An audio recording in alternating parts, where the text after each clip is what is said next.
Yo guys, hope your day is going well, and welcome back to another video.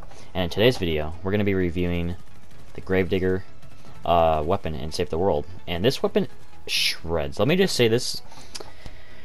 Let me just put this into short words. This weapon is absolutely insane. It does just insane and good damage, especially when you have the fire element on it. The fire element is probably the best element to have on a Gravedigger, just because the burn damage after it just makes the damage on it even better. And a lot of people used to love this weapon back in the day. It's still a very, very popular weapon in Save the World.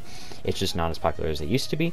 So if you, but I highly recommend getting this weapon.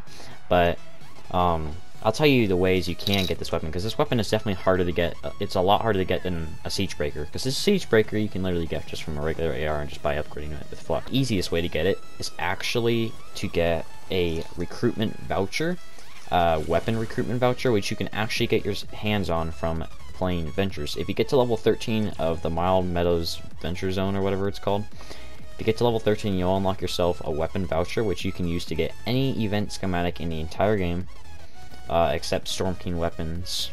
But other than that, you can basically get almost everything. I don't know, you can't get like everything, but you can almost get everything. You can get, yeah, you can get the Gravedigger, and that's one way, that's like the one way you can get the Gravedigger.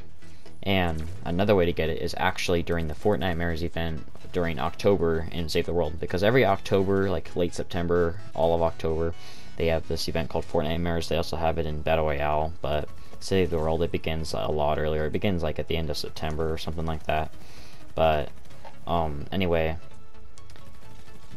I would highly recommend, that's the second way to get it. And anyway, I'll show you guys some gameplay of how I think of the weapon. So I'm in the middle of a game right now, and I am going to show you guys some gameplay with the Gravedigger. And I have fire element on it, and this is a Stonewood mission, so these are going to be a little bit easier, but I'll just explain all the perks you need on this weapon and everything you need to know.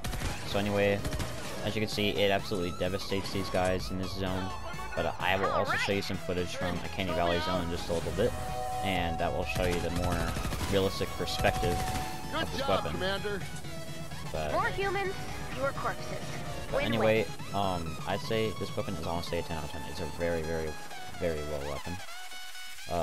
It's very well, like, I guess, it has really good capabilities.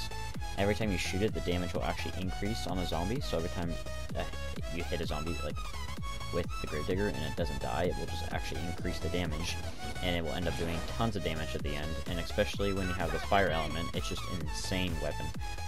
Survivor in danger. I'll talk to you guys when I'm in Canny Valley to just kind of show you the true scale of this weapon. Because I mean, I did do it in Canny Valley. I mean, not Canny Valley, Stonewood. But as you can see, it like one-shotted them instantly. It just isn't like, I mean, of course it's pretty good against those guys, but like Stonewood zombies are just way too easy. Like literally any gun can one-shot them. So this will show you, I guess, the more of the true power of them, because these are going to be power level 52 husks instead of power level like 5 husks. So much higher health and stuff. So this will show you kind of what the Gravedigger. Found the next one. Check out your map. This will kind of just show you what the Gravedigger can actually do. Just destroy this guy real quick. Alright, so now we got the troll out of the way. Let's just use this on our first few husks right here. And this guy is a little bit more tougher because he's a water element, but as you can see, this thing actually shreds pretty well. And these guys, I mean, are pretty tough zombies actually. And this is a 130, but it's not like fully developed yet, so it just kind of just shows that it's pretty good. And it has fire element, so it, like, as you saw, the burn damage just kind of killed off the husks. So that's just the thing that's really cool about these fire element weapons. And now we're going to try it out on this encampment. Take out the enemies to clear the encampment.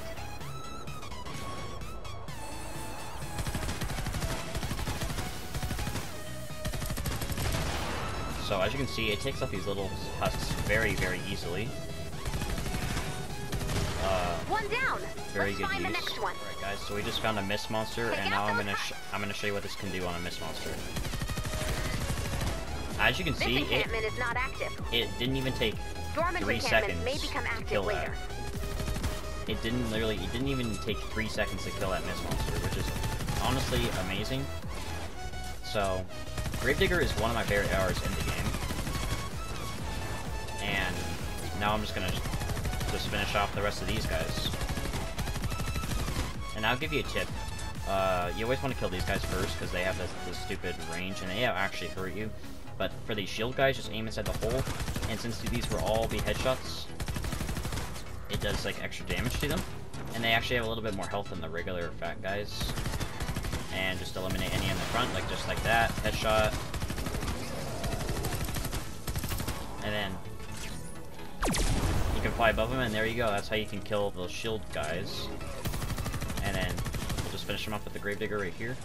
And that's kind of the capability that this gun has. Guys, so I just got back in the lobby, and now I'll show you some of the stats that I have on my Gravedigger.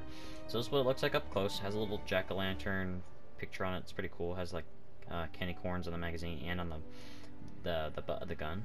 And it looks like just like a regular AR from Battle Royale. It's just kind of customized. So that's why I think it's a pretty cool looking weapon's unique. And these are all the perks I put on it. I put fire element on it. I have a 28% fire rate, 30% damage to inflicted targets, 20% extra damage, and then just a 50% reload speed. And all of these will be upgraded more. And overall damage 46,000, and like I think at max. But damage per shot is like 4,558, which is honestly really, really good. And that's basically all you need to know for Gravedigger stats. And these are all the materials you'll need if you decide. I think this is just I think this was an obsidian, because if you use Shadow Shard, I think you have to use Sunbeam, but if you use obsidian, you have to use Bright Core. But anyway, for mine, I have to use, I think this is for everything. You have to use 15 blast powder, 30 efficient mechanical parts, of course, and of course you need your active power cell. And then 11 Bright Core, or sometimes 11 Sunbeam. It depends which kind of type you chose. But anyway, okay guys, so I hope you enjoyed all that info. Hopefully you found it useful. Anyway, I think this gun is honestly pretty darn good. And for beginner players, if you probably won't, if you start like say the world right now, it'll probably be very difficult for you to get your hands on this weapon. But like I said, going to Adventure Zone and getting to level 13 adventures will get you that voucher, and you can use it on this weapon if you want to. That's completely optional, or you can wait all the way till October again if you want to get the weapon, because that's when it like comes in the shop and everything. It's available for like a whole month. And it's a very, very, well, actually, I don't know, a whole month. It's like a few weeks. But anyway, it's a very, very good AR. One of the best ARs in the game. But honestly, in my opinion, I still think the Pain Train's a little bit better. But this weapon still does the job for me. It still impresses me quite a bit. And next time we'll be taking a look at the Bear, which is actually a shotgun. That is the next shotgun we're going to be taking a look at in the next weapon video. So anyway, I hope you guys enjoyed this video. A like is appreciated. I mean, it's up to you. And have a great rest of your night or day, and see you guys in the next.